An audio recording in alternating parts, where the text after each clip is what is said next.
The first thing that hit me was salt, and then the fact that it was already inside me, rushing in like somebody had tipped the whole Atlantic down my throat. I woke up choking on water that shouldn't have been where it was. It worked its way past my teeth, over my shredded tongue, and slid into my chest like it belonged there. My lungs seized up. My body forgot how to do the most basic thing it had ever learned to do, and everything inside of me just burned. I didn't know which way was up. Waves grabbed me like an angry kid with a broken toy, shaking me around just to see what would come off. My arms flailed on their own. My legs kicked, but it didn't matter. The water had me. It rolled me, dragged me, shoved me down. Every time I thought I'd found the surface, it was just another black wall of ocean slamming into my face. If I'd been able to think clearly, I might have had time to be afraid. Instead, there was only that thick, panicky instinct that screams survive in a voice that already knows you probably won't. Then my back hit something solid. The impact cracked through me like lightning. All the air that wasn't in my lungs exploded out of me in a half-breath, half-scream. Sand ground into my spine. My skull bounced once, hard enough that the flash behind my eyes erased the world for a second. The next thing I knew, I was sliding backwards, salt water tugging at every part of me, trying to reclaim what it had just hurled away. My fingers hooked in wet sand on pure reflex. I had no plan. My whole body was just one long spasm of refusal. I clawed at the beach and dragged myself forward an inch while the ocean grabbed my ankles and tried to reel me back in. Everything weighed too much, my clothes, my limbs, my head, the sky pressing down on me. Rain shot sideways into my face, hard needles under a screaming wind, and somewhere in that mess, I had this stupid thought that the storm itself was pissed off I'd managed to crawl out. It told me to let go. I swear to God, that's exactly how it felt. Like the wind leaning close and hissed in my ear. Just give up. It's easier. Maybe it would have been, but I didn't. I dug my fingers in deeper and pulled. Eaten. My arms shook like they were going to tear right off my shoulders. Every backward pull from the tide ripped a noise out of me I didn't recognize as my own. I tasted blood. I tasted puke that wasn't even in my throat yet. The whole world narrowed down to the next handful of sand. At some point, somehow, the waves started breaking just short of my feet instead of over my head. I didn't trust it at first. I kept crawling long after the water had stopped reaching me, dragging myself higher up the beach until my hands finally slipped and I just rolled onto my side. I meant to blink. That was all. Just clear the salt from my eyes. When I opened them again, the storm had stepped back a little. It was still there. Rain still came down, but now in cold, spaced-out needles instead of solid curtain, and the wind had gone from a scream to a hoarse, bitter mutter. Clouds still covered most of the sky, but every now and then the moon found a crack to shine through, painting the wet sand in thin streaks of pale, dirty light. My head felt like someone had wedged a radio in there and tuned it to 3 stations at once. I pushed myself up onto my elbows and looked around. Ocean in one direction, just black. That heavy, glossy black that eats light instead of reflecting it. On every other side, sand and shadow. No glow from cities. No rotating beacon of a lighthouse. No other survivors calling out. Just the distant growl of waves slamming themselves against the same shore that had nearly broken me in half. Thirst at me next, quick and mean. My tongue was a swollen, bloody sponge stuck to the roof of my mouth. Every breath scraped down my raw throat. I swallowed and got nothing but a smear of old seawater and iron. I tried to stand. My knees didn't agree. As soon as I got any weight onto my feet, my stomach clenched and I bent in half and vomited up half the Atlantic onto the sand. It came in hot, acidic waves that left my nose burning and my eyes watering. When it was over, my body kept trying, dry heaving uselessly while the taste of bile welded itself to the taste of salt and blood. I tried to spit. Nothing came out. Okay, I croaked to myself because sometimes you have to hear your own voice to prove you still have one. Okay, shelter. Figure the rest out later. I forced my legs to cooperate and started walking. I don't know how many steps I took before I saw the body. At first, it was just a darker shape lying in the dark. My brain tried to file it away as a rock or a clump of seaweed. Something normal, something that belonged here. But the closer I got, the harder it got to believe. Limbs don't lie like that if they're still being used. My heart started pounding harder than it had when I was drowning. I half stumbled, half ran the last few yards, then dropped to my knees, hands sinking into the wet sand on either side of the shape. Clothes. A uniform. My fingers brushed a sodden sleeve with a stitched-on set of wings. Pilot. That word showed up in my head like a caption slapped under a crime scene photo. I grabbed his shoulder and shook. His body jiggled under my hand like it was full of water. Hey, can you hear me? No answer. Of course there wasn't. I rolled him onto his back. I don't know why I expected anything different than what I saw. Maybe some part of me thought I'd get lucky, that he'd cough up water like they do in movies. Instead, his head lolled to the side and something like jelly slid under his skin. His face was ruined, swollen, bloated. His lips peeled back from his gums in a permanent, obscene smile. His eyes were the worst part. They bulged, filmed over and glassy, but somehow still looked like they were trying really hard to get away from what they were attached to. I rocked back on my heels and slapped a hand over my mouth. Not because I thought I could hold another wave of puke in, but because it felt rude somehow to scream right in his empty face.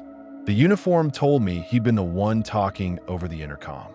I didn't recognize him beyond that. You don't really remember the pilot's face from a red-eye flight.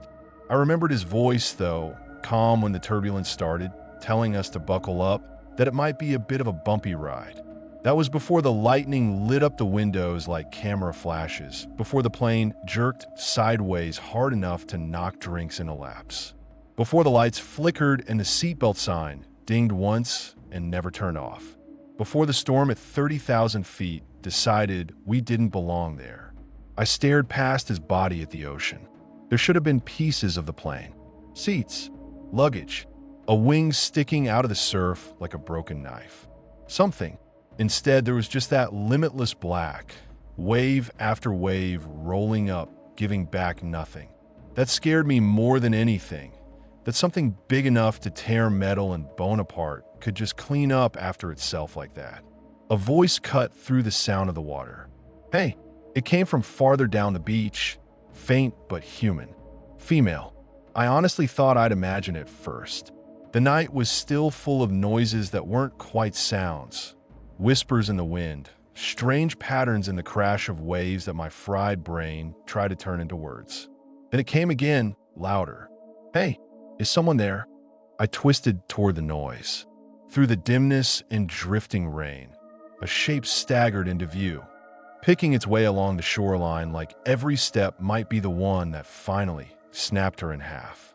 A woman, maybe mid-20s, long hair plastered to her skull, clothes dragging at her frame. I got up too fast and almost toppled over again, but managed to wave an arm. Here. I'm here. She hurried as much as she could without actually being able to hurry. When she reached me, her chest heaved with these ragged, wet breaths that sounded too close to the way I'd breathed underwater. It took her a few seconds to get anything out. You're alive, she said finally, like she'd expected something else. Thank God. Can you walk? I nodded. Yeah. I hurt like hell, but yeah. Are you hurt? She shook her head. Not like that. I think I twisted something, but I can move. There's a guy back there who can't. I think his leg's broken. I can't lift him by myself. I wiped my mouth with the back of my hand and followed her pointing finger into the dark. It was like looking into ink. Where? There. She sounded impatient, which weirdly helped. That tone felt normal. Real. Please. He keeps trying to move, and he's going to make it worse. I looked back down at the pilot. His eyes were still open, still staring. I blinked once, maybe twice. When I looked again, there was nothing there but sand. My brain didn't even know which reaction to pick. It just kind of stalled. For one long second, there was absolutely nothing in my head but static. Come on, the woman yelled. We don't have time for this. I left the empty patch of sand behind and followed her into the dark. Walking in that direction felt wrong immediately, like there was a current in the air pushing back against us, trying to hurt us somewhere else. The beach narrowed. The hiss of the waves grew softer under the low hiss of wind moving through thicker brush. Then I saw him. He lay crumpled on his side on the wet sand, hands curled in toward his chest like he'd try to hug the pain close and squeeze it down. Even in the thin light, I could see the way his legs were wrong, angles that bones shouldn't make. As we approached, he turned his head toward me. His hair stuck to his forehead. His teeth flashed in the dark as he let out a high, desperate sound. "Jesus Christ," he gasped. "Help me. Please. Please get me out of here. It's okay." I lied instantly because that's what you do. "You're going to be okay. Where's it hurt?" He stared at me like I just asked where the ocean was. "My legs. What do you think?"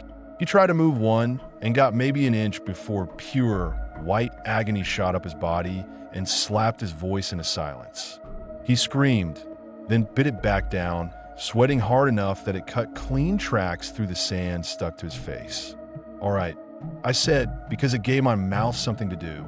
"We're going to get you out of the rain. There's a cave or something. Inland," the woman said. "I saw it when I was looking for you. It's not far." "Good," I said. "You go in front. I'll carry him." It wasn't really carrying. It was more like dragging with extra guilt. I got behind him, slid my arms under his armpits, locked my hands across his chest, and hauled. His full weight hit my already wrecked muscles like a truck. My arms shook. My lower back screamed. Sand sucked at his heels. He screamed louder. "I'm sorry." I panted into his ear. "I'm sorry. I'm sorry. I'm sorry." "Just move," he snarled through clenched teeth. "Please just fucking move."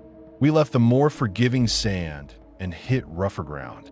Packed earth and stray stones dug at his legs. Something sharp sliced a line of red across his calf. Every time he made a sound, it did something weird to the air around us. Like the island itself was listening. That's when I saw the first piece of paper. It was plastered to the side of a rock, held there by sheer wetness. A bright yellow square, of all things like a post-it note from some forgotten office.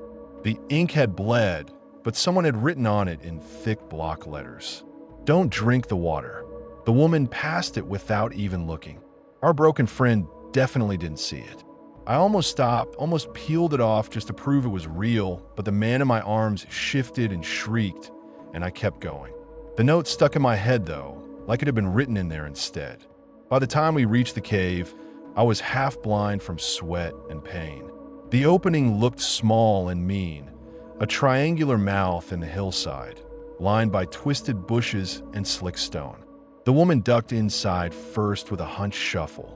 I dragged our passenger in after her, banging his shoulders on the rock in the process. He moaned and went limp, finally dropping into unconsciousness. I lowered him against a cool dirt wall. For a second, I thought I'd just squat next to him, catch my breath, and then see about maybe starting a fire. Instead, my legs gave out and I went sideways. My face hit the floor of the cave, and the world went away in an instant. When it came back, it did it in layers.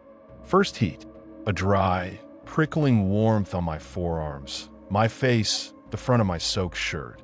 Then sound, crackling, sharp and uneven, like somebody crumpling aluminum foil over and over in the next room. Under that, the distant thunder of waves, softer now, almost polite. Then smell, smoke, damp earth, vetklot. Underneath, a faint sour edge of fierce sweat and blood. I opened my eyes. Firelight painted the cave in restless orange. It came from a small fire near the mouth, a lopsided pyramid of driftwood and snapped branches that someone had coaxed into real, living flames. Just beyond it, blocking the worst of the wind, were two silhouettes.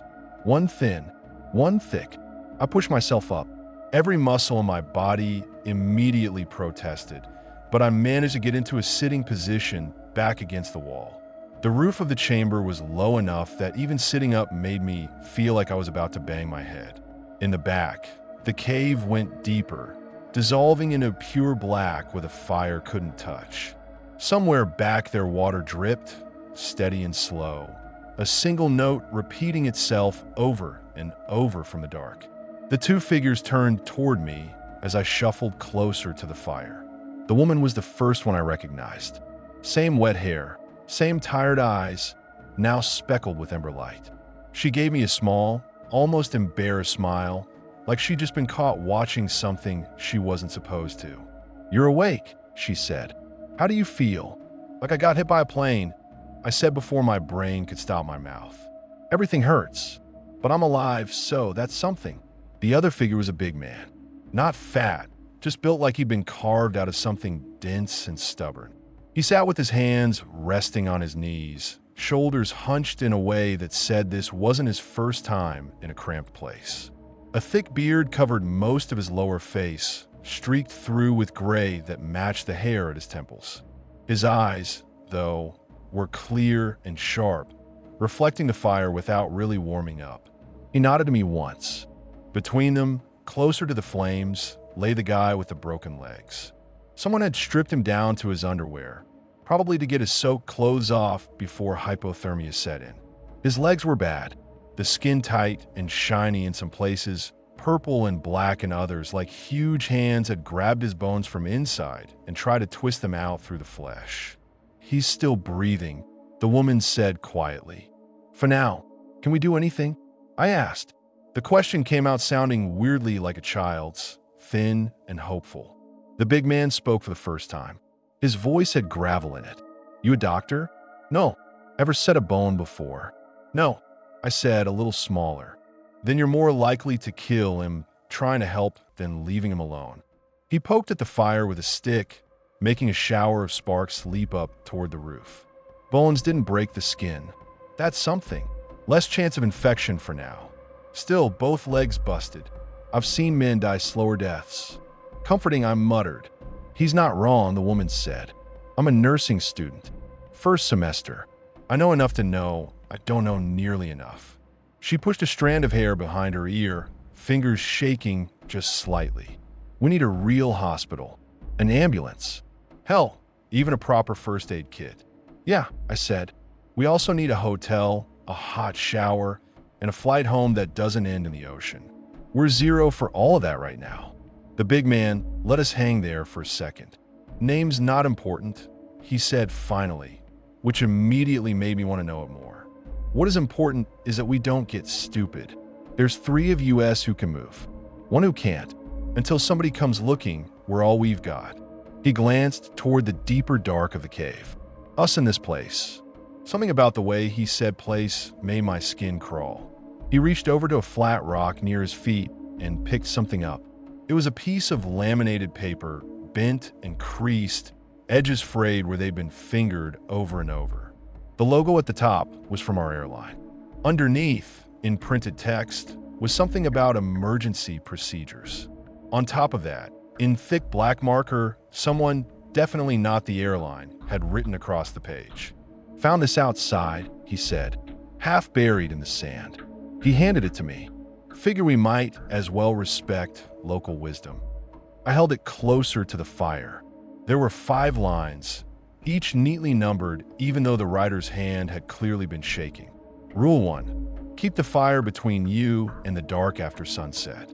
Rule 2. If you hear someone you know calling from the cave, do not go in alone. Rule 3. Never drink running water that comes out of the rock. Rule 4. If anyone stands upright in the cave mouth, they're not with you. Rule 5. Every morning, count the people you remember. If a number is wrong, act normal. Below that, in smaller letters, was one last line, squeezed into the bottom margin. It only needs 1 of us to leave. The words punched straight through my foggy, exhausted brain and lodged somewhere deep. "What the hell is this?" I asked. "A joke?" the woman suggested, but there wasn't much conviction in it. The big man shook his head. "Don't look like a joke to me. Looks like somebody took the time to write it down while shaken apart." He tapped the edge. "Could be crazy talk. Could be paranoia. But I don't see any rule in here that makes our situation worse if we follow it. So we follow it. Rule 3 snagged at me a little harder than the rest. My throat felt like it was lined with sandpaper. I could taste a memory of water, and now I couldn't stop thinking about it. Never drink running water that comes out of the rock, I read aloud. What's that even mean? Bad, well, bacteria? The woman shivered. Or something worse in it. We're on an island, I said. If we don't find fresh water, we die. Isn't that just basic survival? Maybe whoever wrote this didn't get that far into their manual. It says running water, the big man said. Streams, springs. Didn't say nothing about rain or puddles or coconuts. Don't argue with the damn paper. He looked up at us. You get on a busted plane and the stewardess tells you how to work the exits. You listen. Consider this the part where we shut up and pay attention. He took the laminated sheet back, studied it like he might pull more instructions out if he stared hard enough, then leaned over and wedged it into a crack in the cave wall where the firelight could still reach it. It stuck there, the plastic gleaming like a cheap religious icon. There was something about having rules that made me feel marginally less insane. Even if they were crazy, at least they were something to hold on to. All right, he said. We've got fire, partial shelter, and half a rule book. We're ahead of the curve. We sleep in shifts. No one lets the fire die. If you see or hear anything that smells wrong, you wake the others. Agree? The woman nodded quickly. I did too. We talk more, but not in any kind of big movie moment way. Just scraps. Names. Where we've been headed. None of it feels important now. I remember telling them I was flying home from a conference I'd barely been awake for. She said something about visiting family. The big man didn't volunteer anything. When I asked, he shrugged and said work. Same as anyone else. He didn't ask our last names. We didn't ask his first. Eventually, conversation dried up. The injured man groaned and drifted in and out, teeth clenched, sweat shining on his skin. The woman did what she could, checked his pulse, laid a folded t-shirt over his hips for modesty, tried to get him to drink a little collected rainwater from a cupped hand. My eyes kept drifting to the mouth of the cave. Beyond the fire, it was just a black triangle framing a strip of darker night. Every now and then, lightning flickered far out over the ocean, just enough to sketch the outline of the beach for half a second. I tried to tell myself the feeling in my gut was just trauma. Shock. Whatever clinical label, you want to slap on that creeping sense that something's wrong even when you can't put your finger on it. It didn't help that every time I looked away from the cave mouth, looked back, the darkness there felt a little thicker, like something gathering itself. We split the watch between the three of us who could stay upright. The big man insisted on taking the first shift. He sat cross-legged by the fire, eyes half-lidded but alert, poking at the coals when they settled. The woman curled up near the injured guy, one hand resting lightly on his forearm, as if to anchor him to the world. I lay a little farther back, the rock in my spine cold and unforgiving, the fire making my front hot and prickly. When it was my turn, I didn't want it. I woke up to the big man's hand on my shoulder. For a second, I flashed back to being underwater, hands grabbing me, and jerked away with a sharp inhale. Easy, he said. Your turn. Don't let it die. He meant the fire. I heard something else. He moved away and lay down almost without transitioning, like someone had just switched him off. A few breaths later, he was snoring, low and even. The woman had her arm draped across her eyes. I could tell she wasn't fully out, though. Her fingers twitched once every now and then, flinching at noises only she could hear. I scooted closer to the fire, fed it another broken branch, watched the flames grab it eagerly. The rest of the world shrank down to a series of soundtracks. The constant percussion of waves, the occasional sharper patter of rain outside, the drip, drip, drip from farther inside the cave. Every time it fell, it sounded a little different. Closer, farther, left, right. I don't know how long I sat there. Time got muzzy.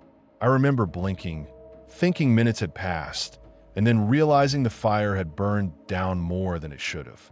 And then that feeling hit me, full force, like somebody dragging the edge of a cold coin down the back of my neck. I wasn't alone, not in the way that I hadn't been alone since finding the other two. This was different. It didn't care about warmth or conversation or broken bones. It cared about attention. I knew, the way you know when someone is staring at you across a crowded room, that something out there in the dark was watching us.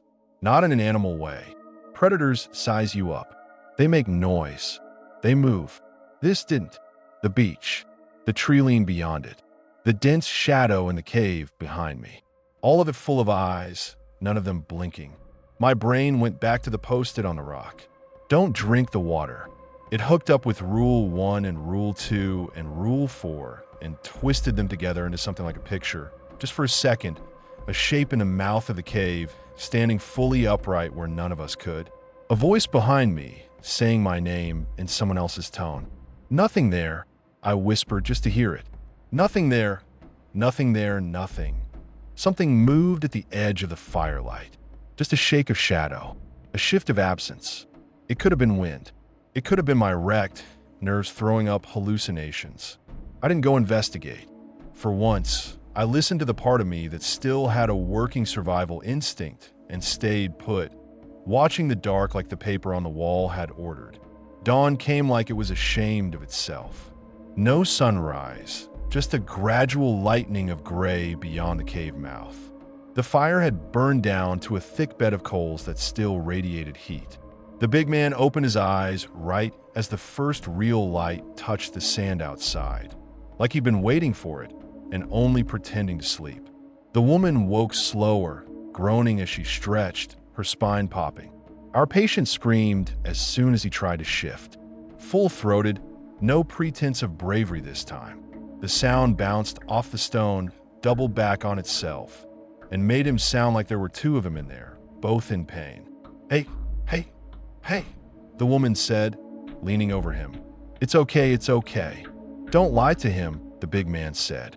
We don't know that. She shot him a look. Sometimes you lie because the truth doesn't help. They bickered a bit after that about how much we should tell him. It felt weirdly normal, like a couple arguing over whether to tell their kid the dog was at the vet or on a farm.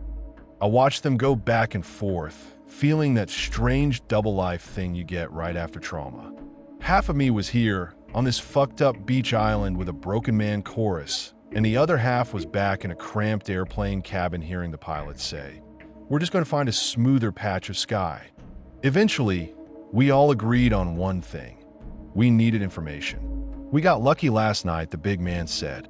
Could have ended up in the open with no shelter. Next time we might not. I need to know how big this place is, what kind of resources we have, if there's any high ground where we can signal a plane or a ship. You're assuming they're even looking, the injured guy muttered through clenched teeth. The big man shrugged. I prefer not to assume anything except that nature doesn't care. Still, if I were them, I'd be looking for wreckage. Fires. Anything. We give him something to see. I'll go with you, I said. I wasn't sure why I volunteered. Maybe I didn't want to sit in that cave feeling watched. Maybe I didn't want to be the one left behind if something happened. You should stay, the woman said immediately. He'll need help, and we might need to move him again. I'm not exactly medically qualified, I said. You're the one with actual training. I told you 1 semester, which is 1 more semester than I have. I try to sound light, but there was an edge under it. You know how to check his circulation and his temperature. I know how to complain about airline food. Let me be the one that does the hiking. She looked like she wanted to argue more, but the logic was there, and we all knew it. The big man watched us with that same cool, unreadable gaze.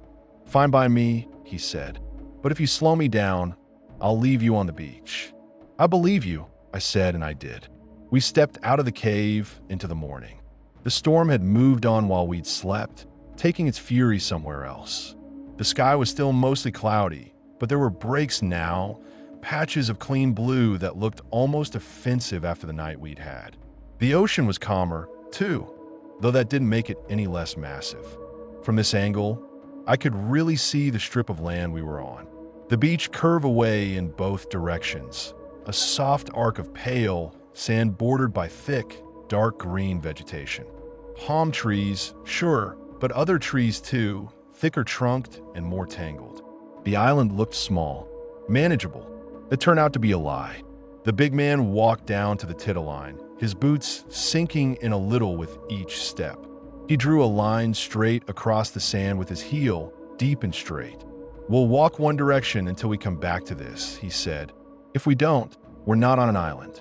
If we do, we know roughly how long it takes to circle this place." "What if there's cliffs?" I asked. "Then we'll walk the top of M," he said, "or we find out we're trapped. Either way, better to know." So we walked. The first stretch was easy enough.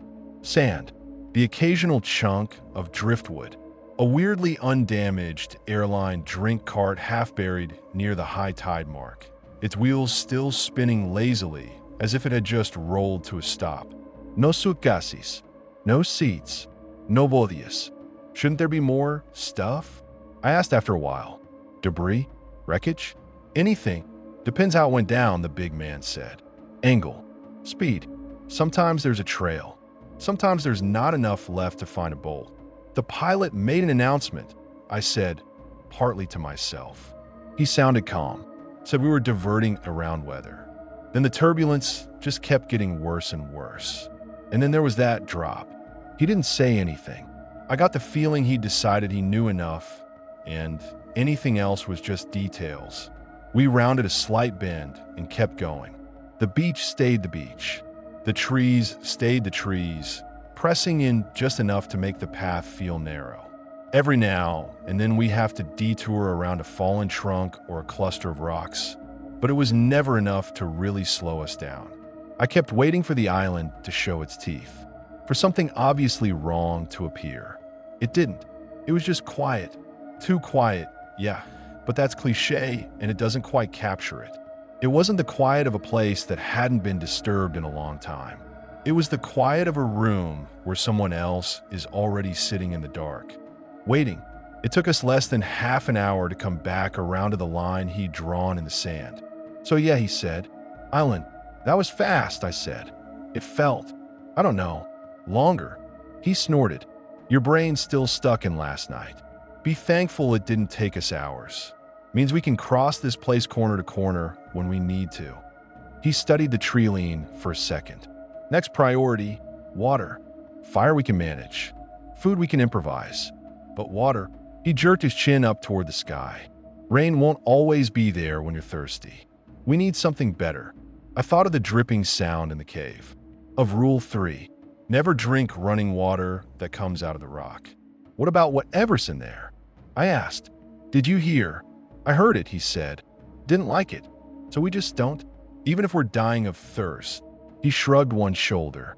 Maybe that's how the last folks went crazy enough to write that. He jerked his head back toward the cave in a vague gesture and stick it to the wall. For now, we look for other options. Coconuts, pools, anything that fell from the sky instead of bubbling up from the island's guts. The way he said guts made my mouth go drier. We cut inland at a part where the trees didn't look quite as thick. As soon as we left the open strip of beach, the light changed. The canopy swallowed half of it. Everything under there was green and brown and shadow. The air got heavier, wetter. Leaves stuck to my arms and neck. The smell of salt faded, replaced by earth and rot and something sweet that I couldn't identify. The big man moved like he'd done this before. Not this exact island, obviously, but places like it. He pushed branches aside with forearms, stepped over roots without looking down. I stumbled after him, catching myself on trunks slick with moss. Do you think they're looking for us? I asked his back. He didn't turn around. Maybe. You don't sound convinced. I've seen a lot of missing things in my life, he said. Sometimes people find him. Most times those people give up before the thing wants to be found. He paused. I heard about a flight went down in this same stretch once. College kids, sports team, whole plane just never turned up. Of course, they don't tell you that when you buy tickets. So what, you think that's just going to happen again? Twice in the same place. He stepped over a gnarled root system that looked weirdly like a hand. I think the world's full of patterns, he said. But sometimes those patterns only exist because we notice them What I know for sure is that counting on rescue is a good way to starve to death with hope in your throat. We plan for the worst. That way, if the best happens, it's a surprise party. He stopped, so suddenly I almost walked into him. For a second, I thought he'd spotted water, or footprints, or some kind of structure. The idea of a little hut or an old campsite from previous castaways sparked in my brain like a match. Then I realized he was just standing there, immobile, listening. "Do you feel that?" he asked quietly. At first, I thought he meant the humidity or the ache in my leg from trudging through uneven ground. Then I felt it too, that coin down my spine again, cold and precise. It was like we'd stepped into a room where someone had just been arguing and then stopped the second we walked in. Not because the argument was over, but because they were waiting to see what we'd say. The light under the trees seemed thicker. It wasn't just shade, it had weight. Like we were walking underwater again, but this time the ocean was made of shadow instead of salt. "We should go back," I said. "I can't see anything in here. If we trip..." He didn't answer, just started walking again, deeper. I kept up, but every step felt wrong now. Wrong in my bones. I have no other way to put it. It was like the island scale had gone sideways.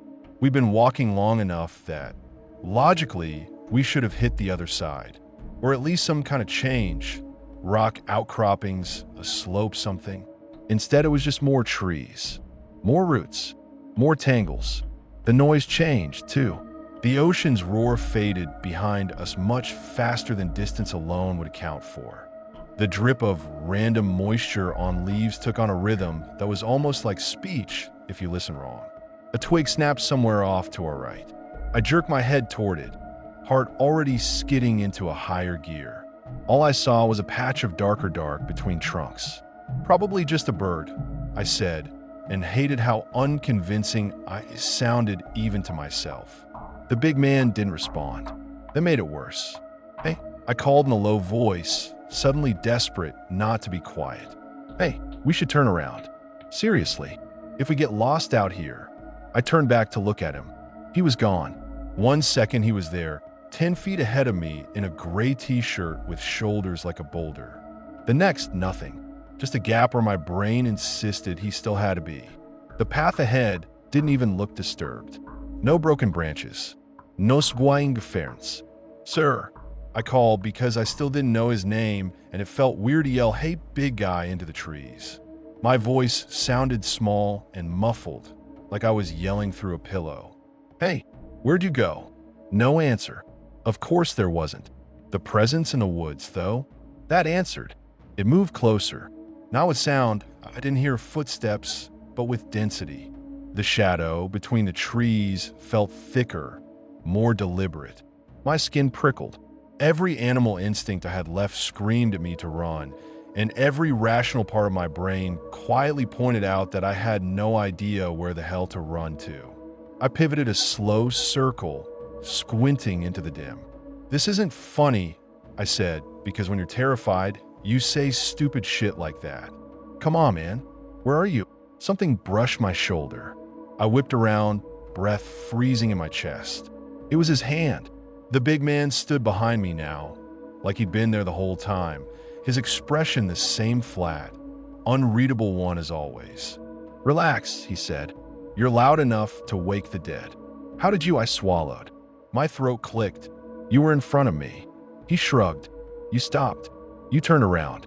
You're tired. This place is messing with your head." He didn't say it like an accusation, more like a diagnosis. "This is useless," he added, glancing around. "We're not going to find anything blundering around in here half-blind. We'll wait till midday, try again when the sun's overhead. For now, we get back to open ground. Come on." This time, it took us less than a minute to hit the beach. 1 second, we were pushing past hanging vines and twisted trunks. The next, the light opened up and we were stepping onto sand again. The ocean was right there, rolling and indifferent.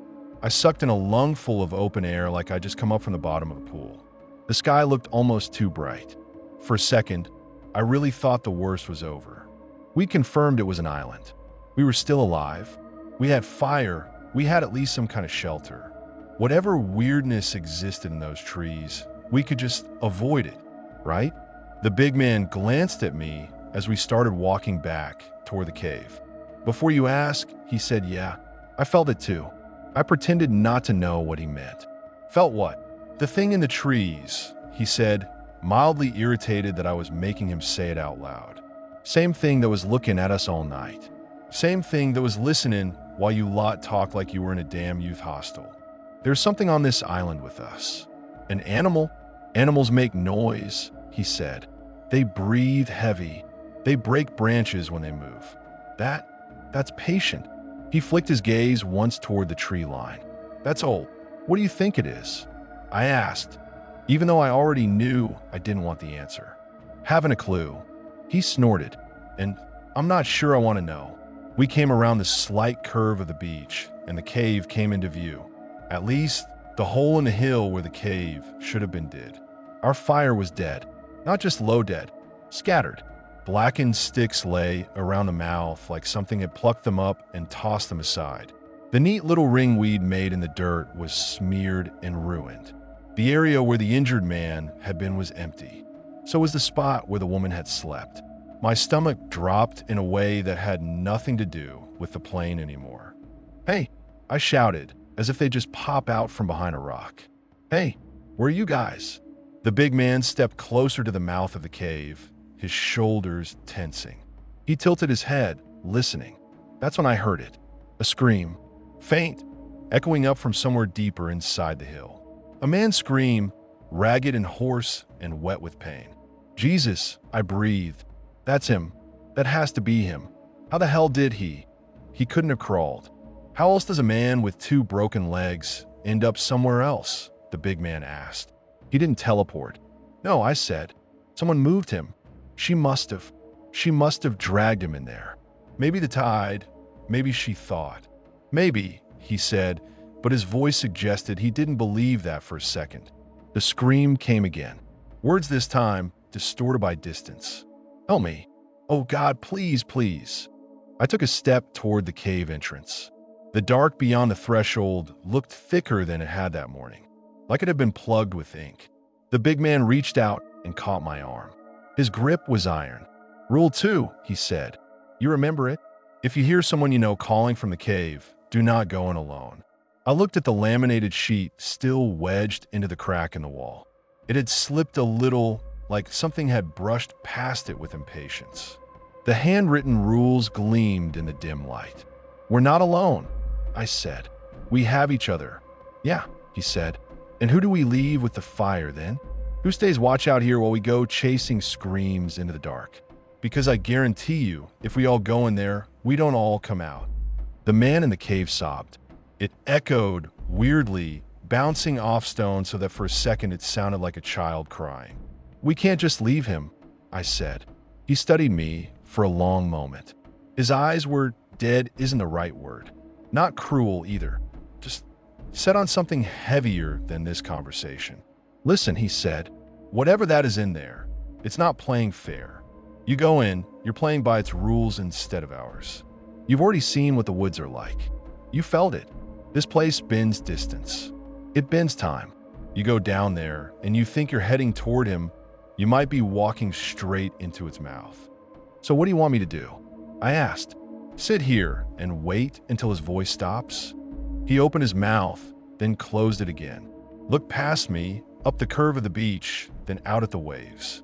Only thing we can do now is make this place as inhospitable as possible, he said finally. He picked up one of the still smoking branches. Fire helped last night. Light helped.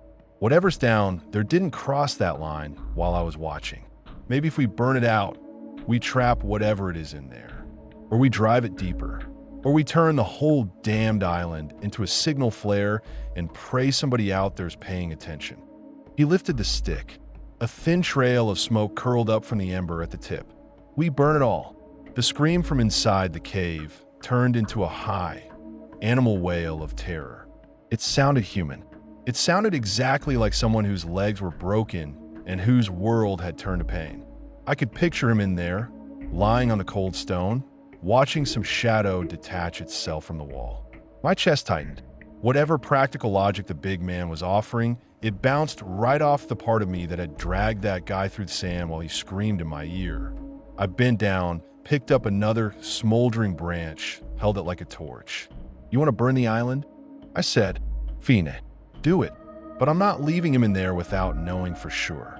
His jaw worked once. "You'll die," he said. "Die or worse." "I probably should have done that last night," I said. "This is bonus time." He didn't move to stop me. Maybe he knew it wouldn't work. Maybe Rule 2 was as much for him as it was for me. And breaking his own rules wasn't something he did. I blew gently on the end of the branch. Flames licked up the side, catching the dried bark. The heat kissed my knuckles. Then I ducked into the cave. The darkness swallowed the daylight behind me in 3 steps. My little torch pushed back just enough of it to keep me from walking into the wall, but not enough to give me any real sense of space. The ceiling pressed low over my head. In some places I had to hunch, feeling the stones scrape the back of my damp shirt. The scream came again, farther ahead now, or behind me, or above. It was impossible to tell. Sound did not behave the way it was supposed to in there. "Hang on," I called, my voice bouncing back at me in thin, distorted echoes. "I'm coming. Just keep talking so I can find you." The reply came in a garbled mix of sobs and pleading. "Please, it hurts. Don't let it." The sentence cut off in a noise I really hope I never hear again in my life.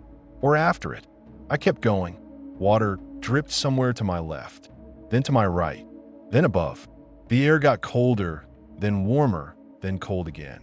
The floor under my feet shifted from packed dirt to stone to something softer I didn't want to think too hard about. I don't know how long I walked. It could have been 5 minutes. It could have been an hour. My sense of direction stretched thin and snapped early. I picked turns at random when the tunnel split, guided by nothing but the faint, panicked cries and the strange pull of the presence ahead. I started to feel dizzy, not from exertion, from something else. The darkness around me wasn't just an absence. It had texture. Sometimes it felt like velvet brushing my skin. Other times it scraped like fine-grit sandpaper. Every time I blinked, there was a tiny, treacherous part of me that worried I might open my eyes and see nothing at all. No torch, no cave, just pure, empty black. The cries eventually faded, replaced by something else. Running water. It started as a faint hiss, then a murmur, then a low, constant rush. My throat clenched in response like it had just seen a lover.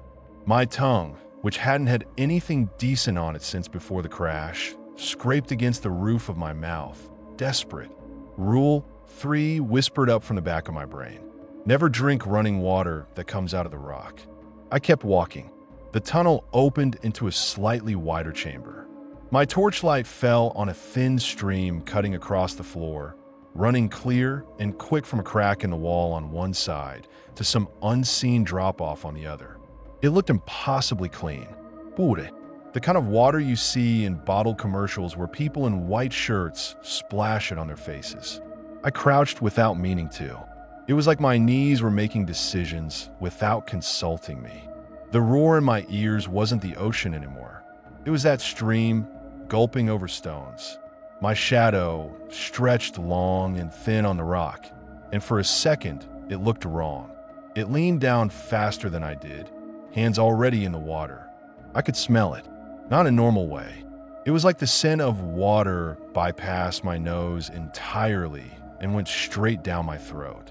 I could feel how cold it was without touching it. I lowered the torch a little and caught a glimpse of my own reflection. It wasn't quite right. The face in the water surface was mine, yeah, but the eyes were a fraction too wide. The pupils too dark. The mouth already open a little wider than I'd opened mine. Something pressed on the back of my head. Not hard, just enough to suggest. A voice slid up right next to my ear. Her voice, the nursing student's, soft and earnest. "You're dehydrated," she whispered. "You know what happens when you get too dry, right? Confusion. Organ failure.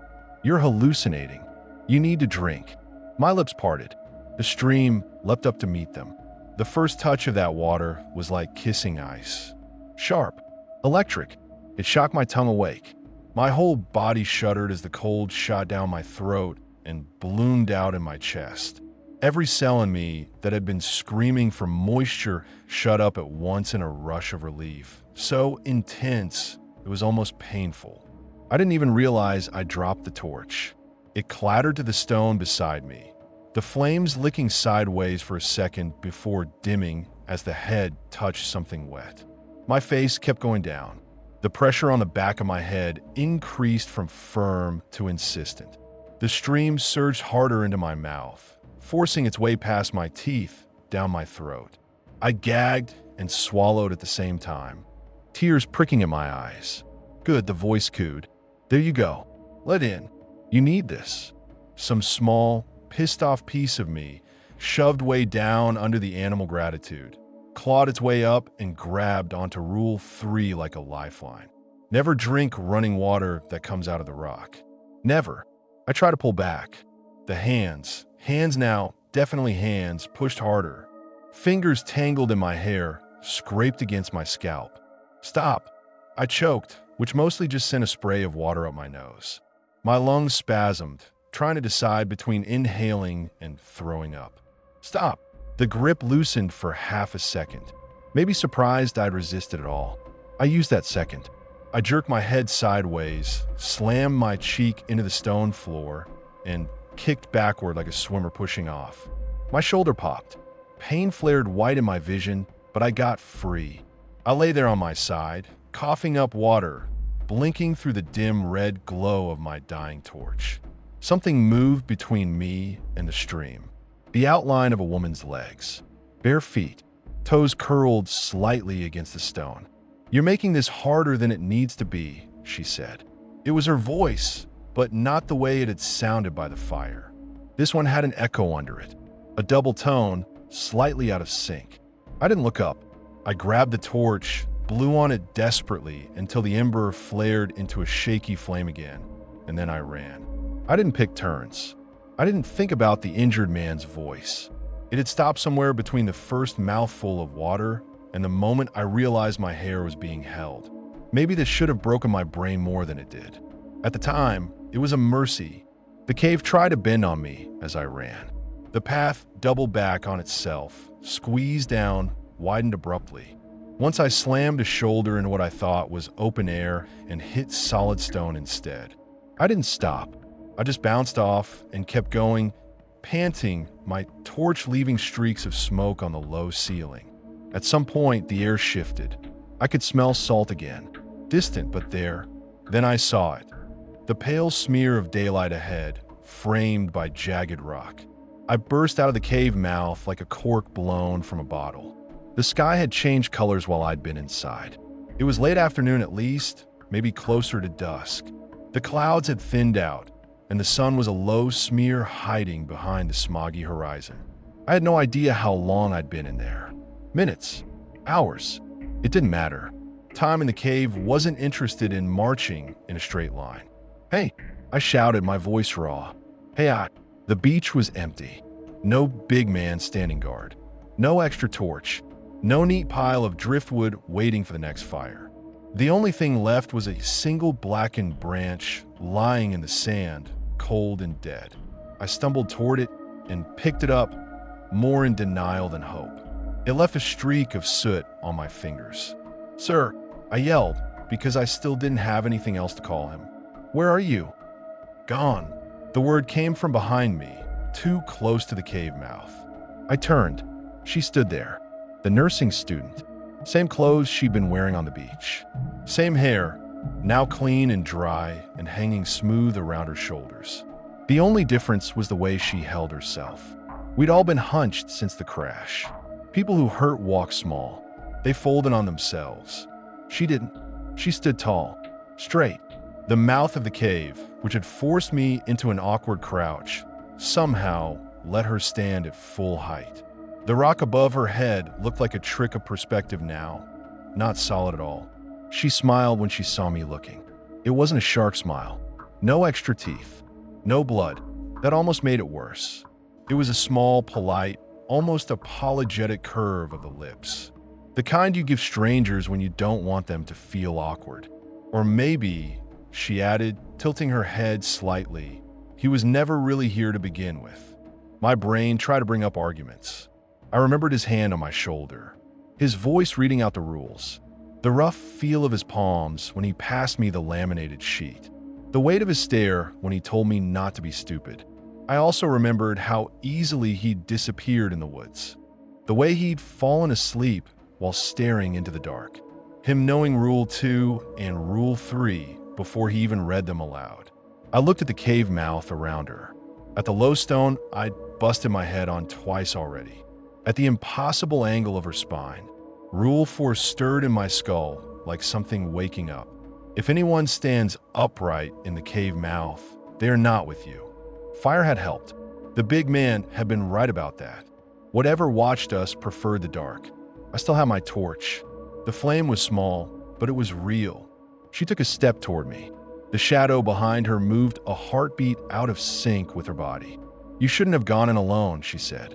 "That was unwise." "Yeah," I said. My voice sounded very far away. "So is this." I turned and hurled the torch into the scrub at the base of the hill. The dry brush went up faster than I'd expected. The flames leapt from twig to twig, racing outward, greedy. The wind caught them and shoved them along the line of bushes, licking up the trunks of nearby trees. Heat rolled back in a sudden wave. Smoke climbed in a column. The woman, the thing wearing her, watched it for a moment. Then she looked back at me.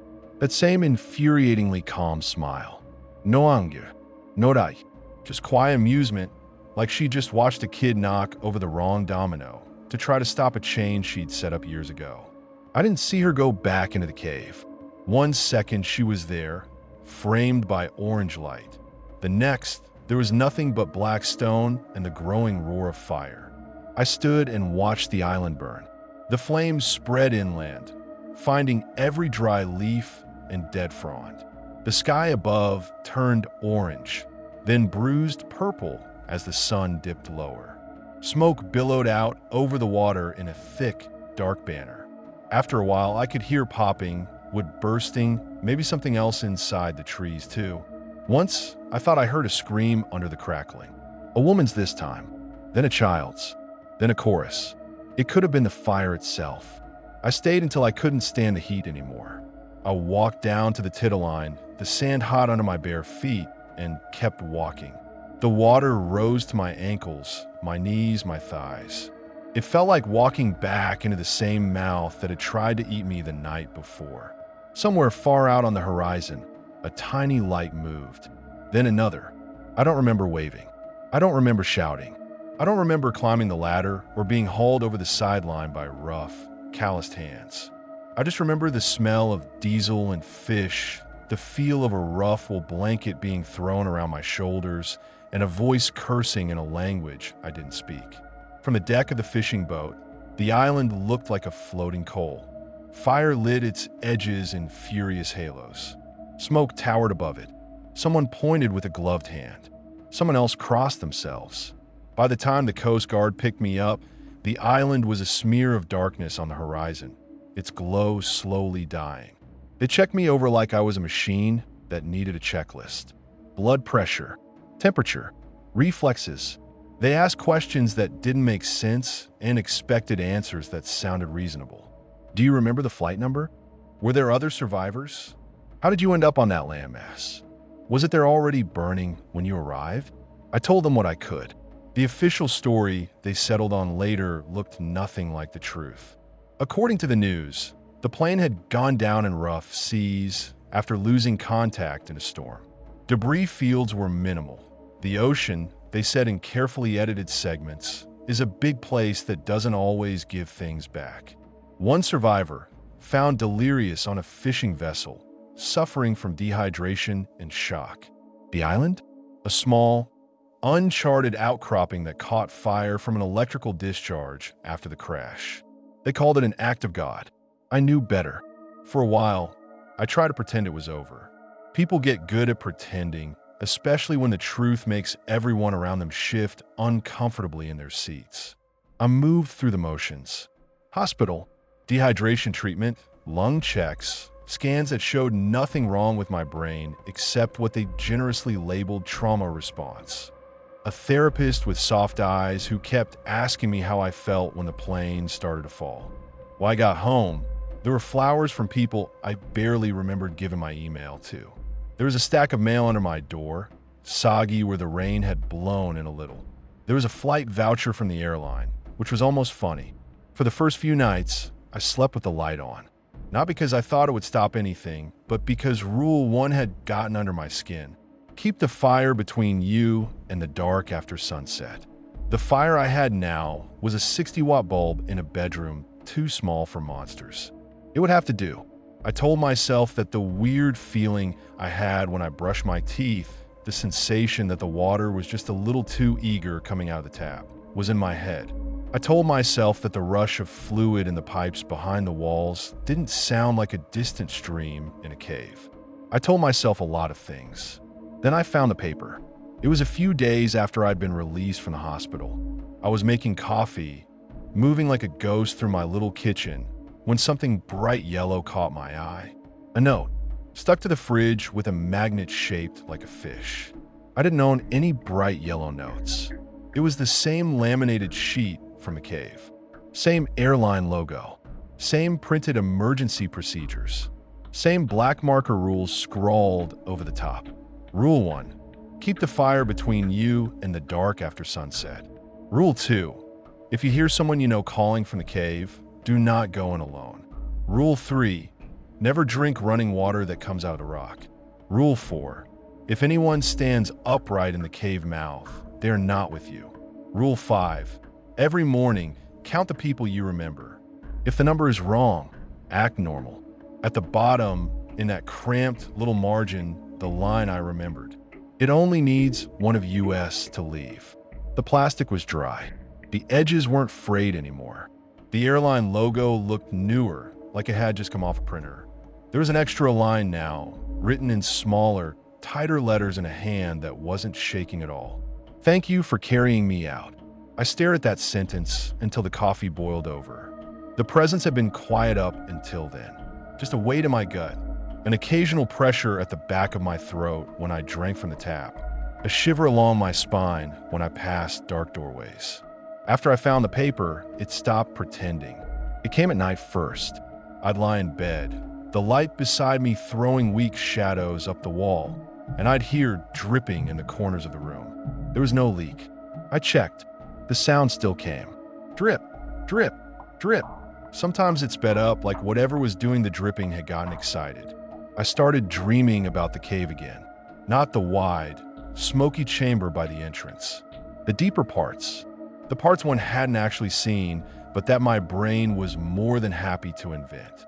In the dreams, the rules were etched into the stone. Over and over. Some of them crossed out. New ones written under them. Rule 6, don't bring it home. I always woke up from those with my mouth full of cold water. I stopped showering for long stretches.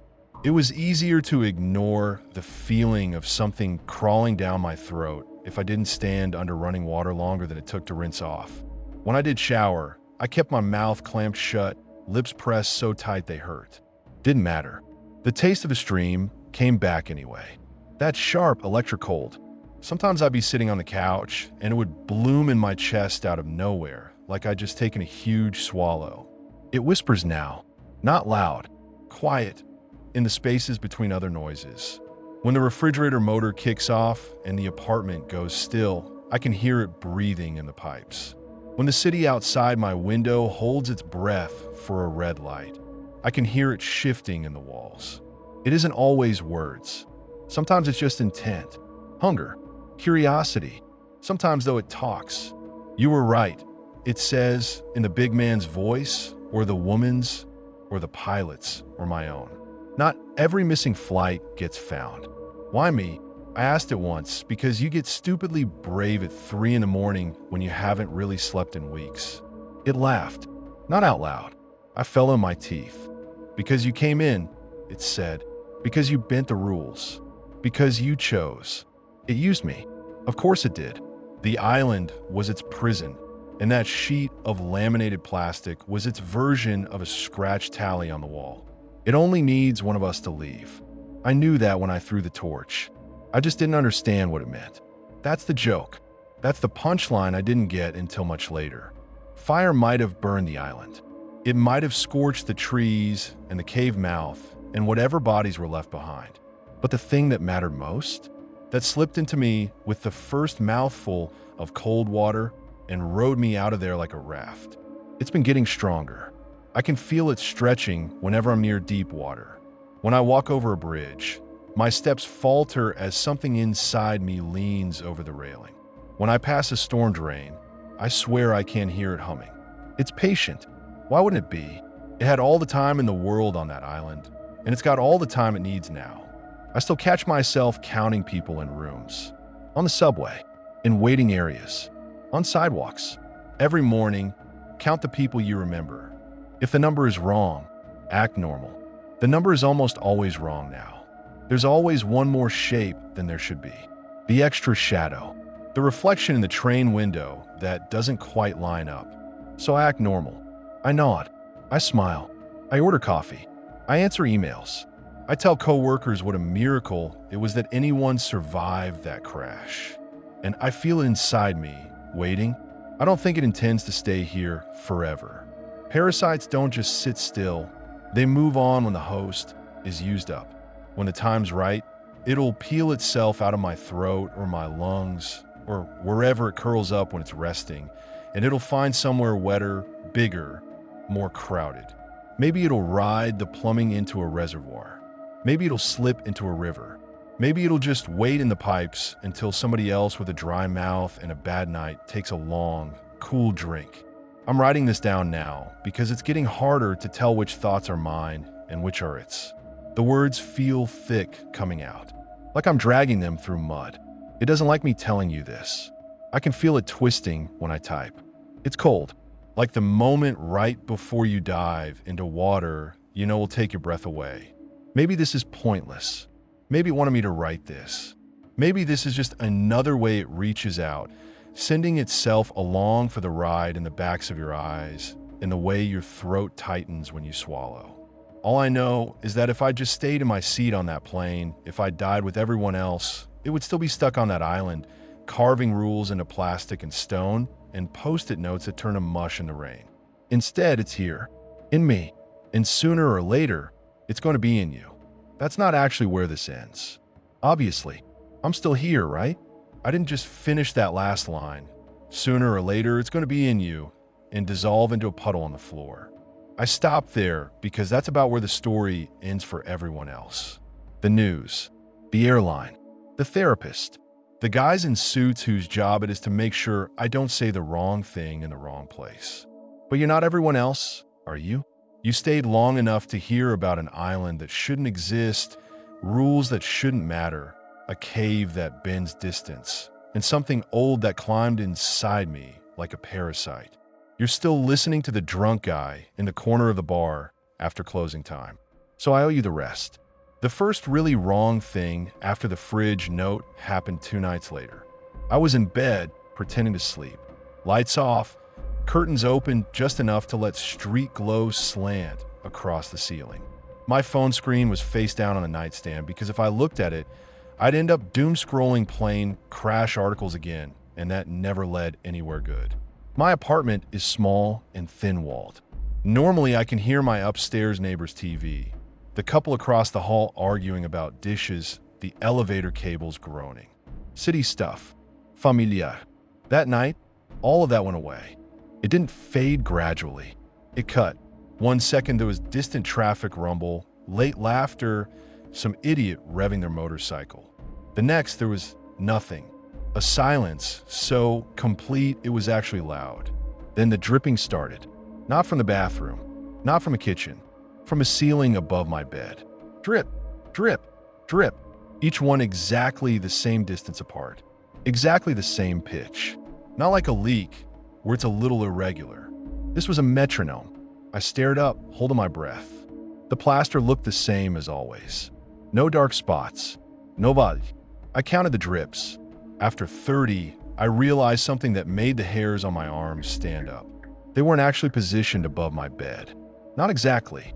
The sound was coming from just above my mouth, like someone was dangling a faucet over my face drop by drop. I could feel it too, not physically, inside, that sharp thirst, like my tongue had turned to cracked leather again. My throat clenched with each phantom drop. I lasted, 60 drips? 70? Before I snapped. Knock it off, I said out loud to an empty room. The dripping stopped. Silence rushed back in, heavier than before. I lay there, listening to my own heart jackhammer in my chest, and realized that whatever was inside me had heard that. It had obeyed, or was humoring me. The next day, I bought bottled water. 2 cases of it, lugged up the stairs while my lungs burned and my back screamed. My neighbor saw me in the hallway and raised both eyebrows. "Stocking up?" she asked. Did I miss another storm warning? "Just hospital said to keep hydrated," I said. Figured I'd overdo it. She gave me that soft, pitying look people get when they remember what happened, then nodded and slipped into her apartment. I heard the chain slide home. I turned on my kitchen tap just long enough to wash my hands, then off again, heart hammering way harder than it had any right to. The water went down the drain in a little spinning whirl. Something in my chest spun with it. I didn't take a shower that day, or the day after. It's disgusting, I know. I could smell myself turning rancid. Sweat and fear and hospital disinfectant that had never quite left my skin. But every time I stood near that tub and listened to the hiss of the tap, all I could see was that stream in the cave, my own shadow stooped over it, hands in the water. The thing inside me didn't need the tap. It already had what it wanted. The bottled stuff wasn't safe just because it was plastic wrapped, but it made me feel like I had a choice. That illusion lasted about 3 weeks. I started feeling sick. At first, it was little things. Headaches behind my eyes, a heaviness in my limbs that sleep didn't fix, the occasional wave of nausea when I smelled something cooking. Then came the fainting. The first time it happened, I was at work. Yeah, I went back. Everyone told me it was too soon, but they said in a way that meant, "We don't want to deal with your breakdown. Please go do that in your own time." So I went in, sat at my stupid desk with its stupid ergonomic chair and its framed picture of a life that didn't exist anymore. Tried to answer emails with subject lines like Q3 deliverables without laughing in people's faces. I got up to go to the bathroom. That's all. Halfway there, my vision narrowed down to a little circle. The hallway stretched out like the cave. I heard dripping that wasn't there. Then my knees disappeared. Next thing I remember, I was on the floor with 2 of my coworkers hovering over me. One of them, Jenna, had a hand on my shoulder. The other, Mark, was fumbling with his phone, probably tried to remember if 911 or HR was the correct number for a guy who crashed in the hall. "Jesus, dude," Mark said when he saw my eyes open. "You okay?" "I'm fine," I lied automatically. "Must have, didn't eat breakfast. Low blood sugar. You're white as hell," Jenna said. "Sit still." "It's fine," I repeated because that's what you say. I tried to push myself upright. My hand slipped in something. For a second, I thought it was blood. That red-blue panic punched me in the gut, and I snatched my hand back.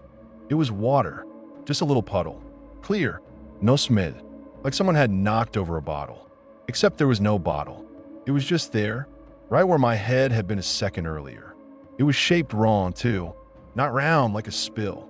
Long, thin like a stream. Where'd that come from?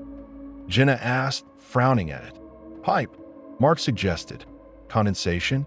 I don't know, man. This building's ancient." He looked at me. "Seriously, dude, you good?" I wanted to say no.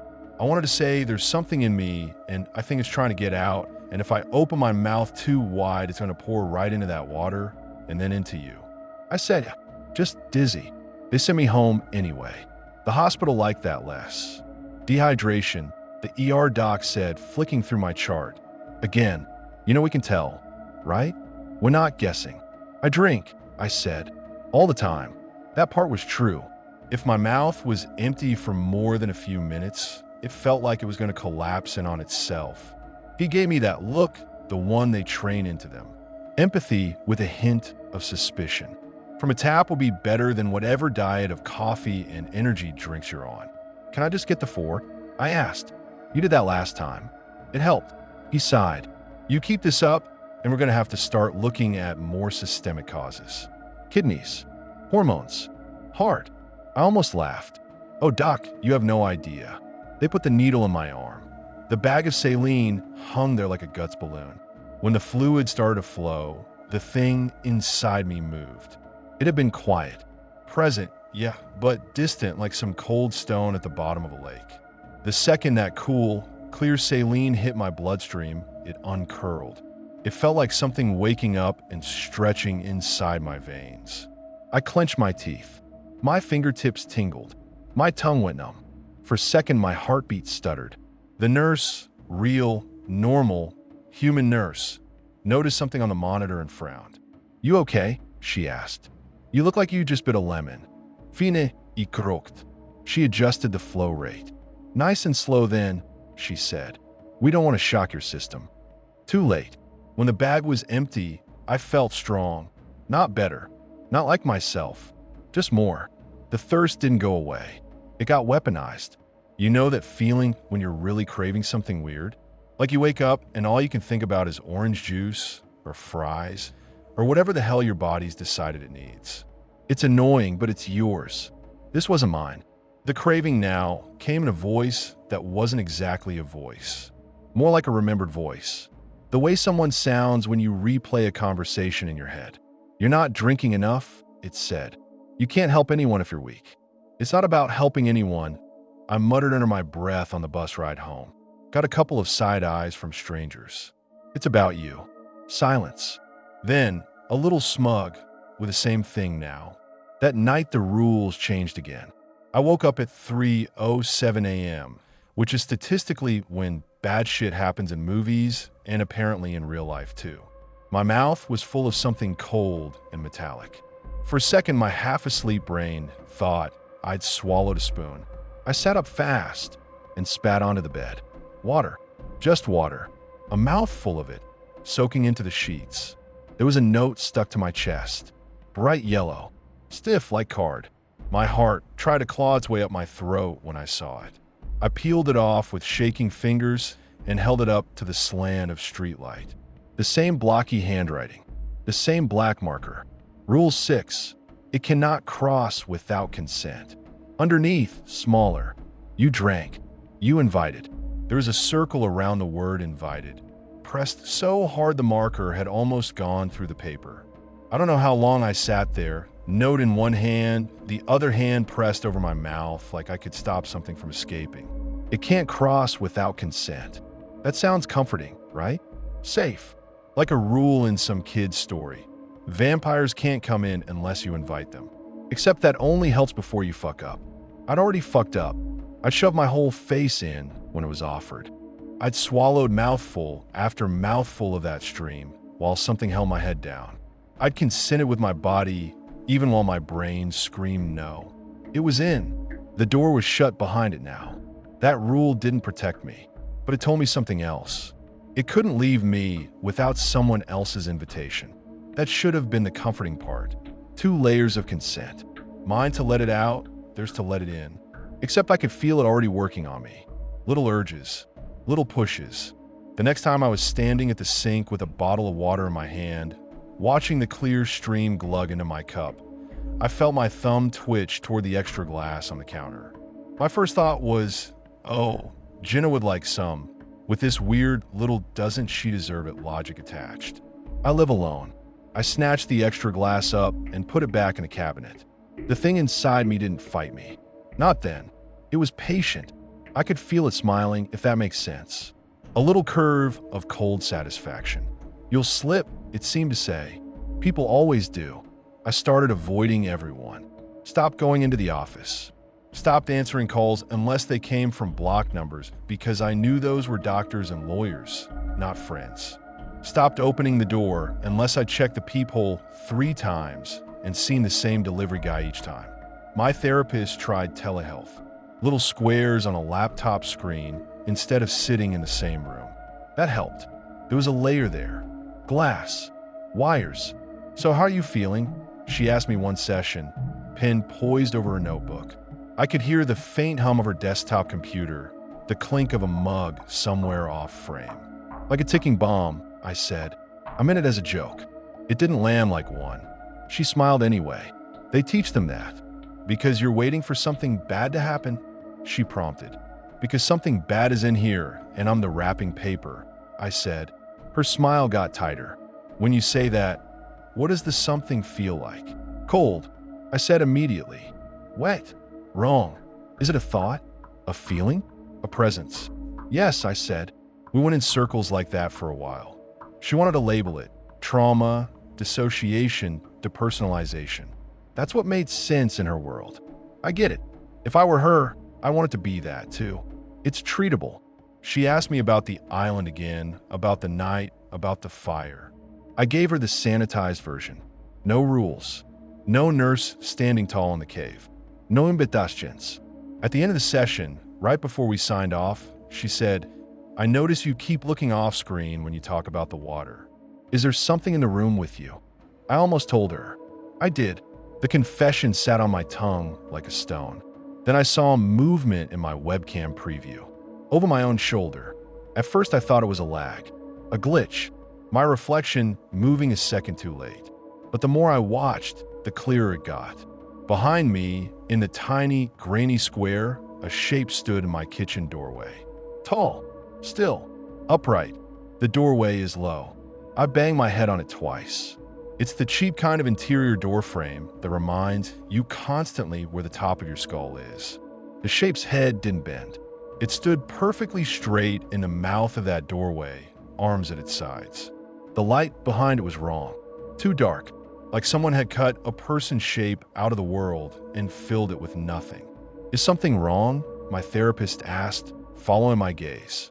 I forced a smile so wide my cheeks hurt. No, sorry. Neighbor's dog, I said. He gets into the hall sometimes. There was no neighbor's dog. Next week? She asked. Yeah, I said. Next week. I closed the laptop hard enough that the screen made a cracking noise. When I turned around, the kitchen doorway was empty. Rule 4 slid down the back of my neck like melting ice. If anyone stands upright in the cave mouth, they are not with you. Doorway. Cave mouth. Same idea. Threshold. It had followed the rules too. Or maybe it had written them. Days blurred. I stopped drinking anything that wasn't from Seal Bottle. I stopped showering almost entirely. I did this not because it helped, but because it made me feel like I was at least pointing my fear in the right direction. Every morning, I woke up and did Rule 5. Every morning, count the people you remember. If the number is wrong, act normal. It sounds stupid, but try it. Sit on the edge of your bed and think through your life, one face at a time.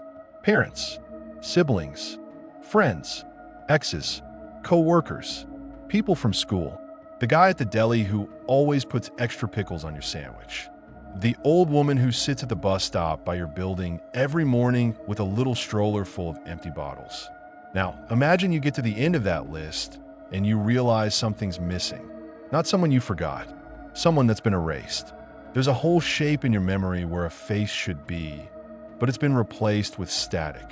The first time I felt that, it was like smelling smoke in a house with no fire.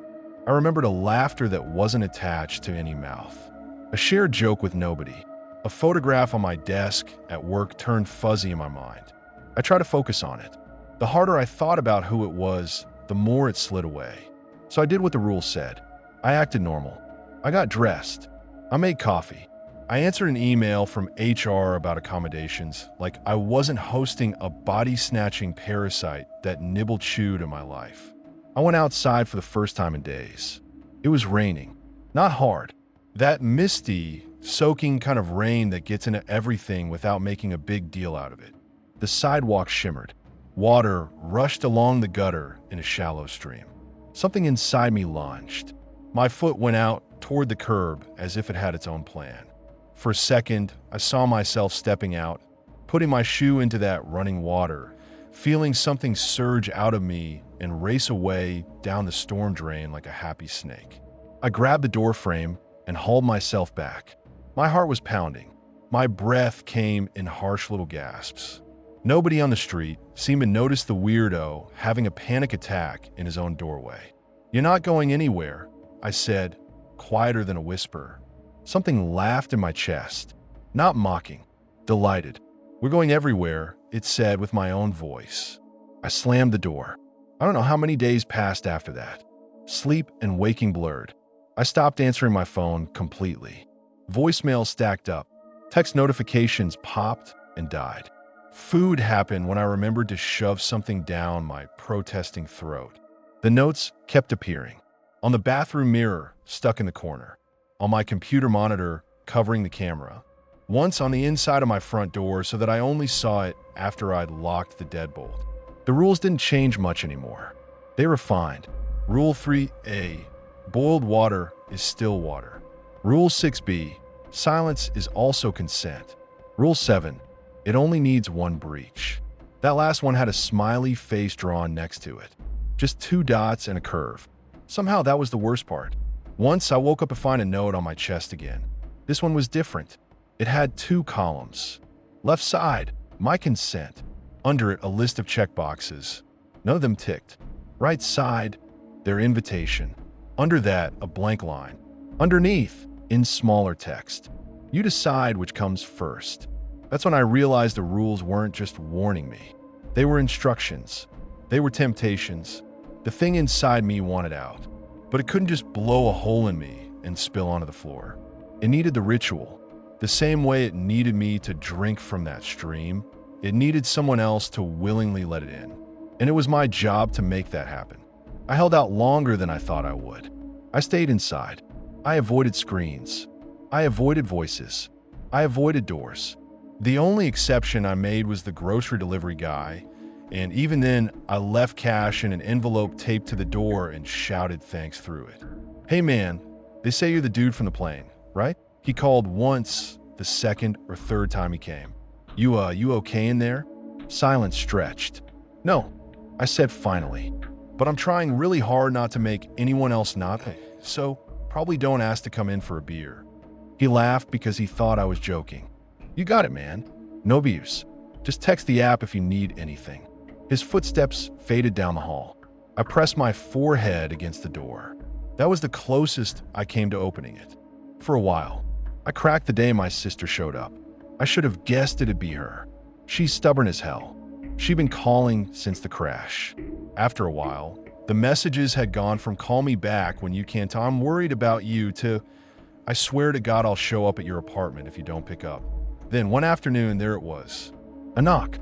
Not the light tap of knuckles from the delivery guy, but a full, impatient rap. I froze in the middle of the living room. The TV was off. The kettle was off. Everything was off. I'd been reading the same paragraph in a book for 20 minutes without processing a word of it. "Hey," her voice came muffled through the door. "I know you're in there. Your neighbor said you haven't left in like a week." I walked toward the door like I was walking toward the cave again. Each step felt like it belonged to someone else. "Open up," she said. I brought food and non-airline coffee. Something inside me stretched. It was so eager. I could feel it pressing up against my ribs, like a dog whose owner just got home. Consent. Invitation. All I had to do was open the door. Offer her a drink. Invite her to stay. Let her walk to the kitchen sink, rinse a plate, run her fingers under a faucet. My hand closed around the deadbolt. I could see her in my mind's eye, on the other side. Same eyes as me, sharper. Hair pulled back. Jacket still damp from the rain outside. Arms full of grocery bags. She'd always taken care of me. It would be so easy to just let her. I started turning the lock. Then I saw it. A sliver of yellow, peeking out from under the door, where the draft stopper didn't quite reach. I bent down. The note was folded in half. I pulled it through the gap and unfolded it with shaking hands. This one didn't have a rule number. It had a list. Pilot, nurse, stranger, broken man, you. The first 4 had neat little check marks next to them. Next to you, there was a small, empty box. Underneath, in that same tight script, "It likes patterns." I stared at that box for a long time. My sister knocked again. Harder. "Come on," she called. "If you don't open this door, I'm getting the superintendent and he's not as nice as me. Something in my sternum snapped. I stepped back from the door. "Go home," I said, loud enough to carry. My voice sounded weirdly flat. Silence. "Are you serious?" she said. "You're really—" "I'm serious," I said. The thing inside me writhed. It was pissed now.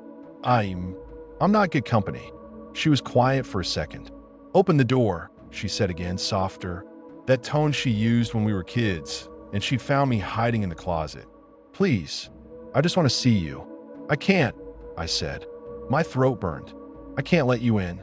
Long pause. "Okay," she said finally, and that almost broke me. The way her voice cracked on it. She slid something under the door. An envelope. No yellow this time. Just plain white. "I'm not going to stop trying," she said. "Call me. Text me. Send me smoke signals. I don't care. I'm not leaving you alone in there forever." Her footsteps moved away. The thing inside me seethed. It slammed itself against the inside of my chest like an animal throwing itself at a cage. "It doubled over," gasping. My vision spotted. "You don't get to decide," I rasped. "You're a fucking parasite. You don't get a vote." It laughed. "I have all the votes," it murmured. "You carry me. You feed me. You write my rules." I staggered back to the couch and dropped into it. My hand was shaking so hard I could barely hold the envelope. I opened it. Inside was a photograph. Me and my sister at some family barbecue, younger, sunburned, both of us holding paper plates and grinning like idiots. Someone had written on the back in my mother's neat cursive, just a date and a heart. I couldn't remember the actual day. I could remember the warmth. The way my sister had handed me a bottle of water without me asking. The way I'd taken it without thinking. I went to the bathroom, turned on the tap, watched the water run. "You want out?" I said to the empty air. "Fine, you can have me. But that's it. You rot in here with me, and you never touch anyone else. That's the deal." No response. I took a breath, stuck my head under the stream. Ice-cold water slammed into my face, up my nose, into my mouth. I opened my throat and inhaled. It was like drowning again, but this time on purpose. My lungs burned. My body convulsed. My heart tried to crawl up into my skull to get away from whatever I was doing to it. The thing inside me didn't fight. It flowed. That's the only way I can describe it. It moved with the water, into it, through it, around it. For a second, I could feel us touching, every place in my body where it had settled. Every cell it had seeped into. It was like someone had outlined my entire vascular system in frost. I kept going until the edges of my vision went black. My knees hit tile. My forehead hit porcelain. For a heartbeat, I thought, that's it. I've finally done something smart. I've drowned it. Yves. Something punched me in the chest from the inside. I vomited up half the sink. Water exploded out of me, splattering the mirror, soaking the floor, filling my nose and my mouth and my ears. I lay there, retching and gasping and choking, and somewhere in all of that I heard it. Laughter. Not out loud, not in my ears. In the water. The stream from the faucet hadn't stopped. It just kept running. The thing inside me was in that flood now, bouncing between my body and the sink and the drain like it was playing. "Consent," it whispered, delighted. "You invited again." I reached up and slapped the tap off. The bathroom went quiet except for my own ragged breathing. I lay there for a long time, cheek pressed against cold tile, eyes wide open, watching a little rivulet of water snake its way toward the drain. I tried to kill us both. I had enjoyed the ride. That's when I stopped pretending I had any say left in this. I didn't leave the apartment after that. Didn't open the door. Didn't open the window. Didn't turn on the tap unless I had to. Lived off bottled drinks and dry food, and the little bit of dignity you can scrape together when you're sitting in your own filth. Every day I got weaker. Every day it felt stronger. It started reaching. When I closed my eyes, I saw other places. Not dreams. Views. A kitchen somewhere else. Different tiles. A different sink. A woman's hands washing dishes, wrists pink from hot water. A street in another city. Rain hammering down into gutters so full they were almost overflowing. A locker room, steam rising off the floor, showers running.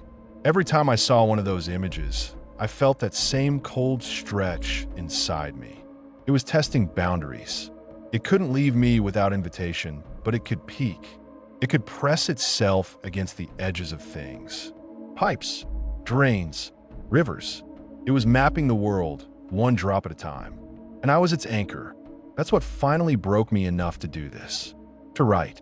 You ever notice how water travels information? Not in any scientific way. I'm not talking about data packets or whatever. I mean the way stories about it spread. Oh, the tap water in that city is awful. That beach is cursed. Don't drink from that fountain. We tell each other rules all the time, and we follow them even when we don't know who wrote them. I didn't write the first set of rules, but I'm writing this one. I don't know where you're listening to this. Phone. Lato. Maybe you've got earbuds in. Maybe you've got it playing out loud while you do something else. Maybe you're in bed, in the dark, like I was that first night, staring at a ceiling that might start dripping. Here's what I need you to do. Look around you. It doesn't matter where you are. There's water close by. There always is. A glass on your nightstand. A bottle on your desk. The sink in the next room. The toilet. The pipes in the wall. The rain on the other side of the window. The humidity in the air. It's all connected. I'm not telling you this to scare you. Okay, that's a lie. I'm trying to scare you. Fear keeps you sharp. Fear makes you hesitate before you do something stupid, like cup your hands under a spring in a cave because your tongue hurts. But I'm also telling you this because I think maybe, just maybe, there's still one rule it has to follow that it hasn't written down yet. Maybe it needs more than one kind of consent. Maybe it needs you to believe. So don't believe this. Tell yourself I'm crazy. Tell yourself this is just a story. Tell yourself it's trauma, dissociation, a brain that's been rattled around by a crash and a storm and too many nights without sleep. Tell yourself none of this could be real. Because if you do believe me, if you sit there and feel that little sting of recognition in the back of your throat when I talk about the taste of cold water, if you start noticing drips where there shouldn't be drips, shapes in doorways, standing a little too straight, then you're already leaning over the stream. You're already opening your mouth. And it is so ready. My hands are cramping as I write this. My fingers feel tight, like the skin is too small. There's a pressure in my throat that hasn't gone away in hours. Every time I swallow, I can feel it pushing back, like it's waiting for a signal. Fair's fair. It used to get out. I'm using it now to get a warning out. I can feel it reading over my shoulder. I don't mean that metaphorically. There's a cold weight between my shoulder blades. Every now and then, a drop of something slides down my spine and disappears into my waistband. It doesn't like the part where I tell you not to believe. It wants me to say something else. It wants me to say, you should see it for yourself. It wants me to say, go find a stream, a river, a fountain, take a drink. You've never tasted anything like it. It wants me to hand you the glass. I won't.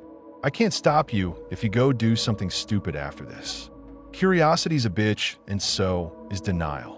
You'll probably tell yourself I made it all up, and then you'll walk past a storm drain and hear something whisper your name from the dark, and maybe you'll look down. But I'm not going to help. That's the only thing I have left. The notes have stopped. The rules have gone quiet. I think it's because it's done teaching me. I know them all now by heart. Rule 1. Keep the fire between you and the dark after sunset. Rule 2. If you hear someone you know calling from the cave, do not go in alone. Rule 3. Never drink running water that comes out of the rock. Rule 4. If anyone stands upright in the cave mouth, they are not with you. Rule 5. Every morning, count the people you remember. If the number is wrong, act normal. Rule 6. It cannot cross without consent. Rule 7. It only needs one breach. That breach was me. I can feel it coiling now, right under my sternum. It's getting ready. It's decided I've served my purpose. I'm a used-up fairy. On the island, the presence waited who knows how long for someone to be stupid enough, brave enough, kind enough to go into the cave alone. Out here in the world, it can afford to be choosier. There are so many of you. So many mouths. So much water. I am tired. I'm not going to try to drown it again. We both know how that ends. I'm not going to open the door for my sister or my neighbor or the delivery guy or the superintendent, even if they bang on it till it splinters. Instead, I'm going to do the only thing left that makes any sense. I'm going to sit here in this stale little apartment with all the taps closed and the lights on, and I'm going to wait. Maybe it'll tear its way out of me and slither under the door as a thin line of condensation the next time it rains. Maybe it'll wait until the pipes get checked, until someone cracks a valve and says, "Huh, that's weird," as something cold touches their fingers. Maybe it'll be patient and sit in me for years, decades, until I'm old and tired and hooked up to tubes in a hospital bed, and then it'll ride the four into somebody else's veins. I don't get to say, but I gotta say this. I gotta tell you that if you ever end up on a beach where the ocean looks too black, if you ever find a cave that sounds like it's breathing, if you ever see a laminated piece of paper with rules written in shaky marker stuck to a wall, follow it. All of it. Especially the ones that sound stupid. Especially the ones that sound safe. And if you're lying in bed tonight and you hear a drip start up over your face and your tongue feels dry and your brain starts whispering that one little sip wouldn't hurt, keep your mouth shut. I can feel it rising now. It's like being back under the waves, only this time the water is coming from the inside. My lungs are burning. There's a taste in my mouth I remember too well. Cold and metallic and deep. My fingers are slipping on the keys. I think this is where I stop talking. It's okay. You've heard enough. More than you were ever supposed to. Whatever happens next is between me and the thing I brought back. I should have died on that plane. I should have drowned on that beach. I didn't. And because of that, something that belonged in the dark of that island is out here now, slithering through pipes and puddles and storms, learning all your names the way it learned mine. Remember the rules. Forget me. And for the love of whatever you pray to, don't lean over the water when it calls.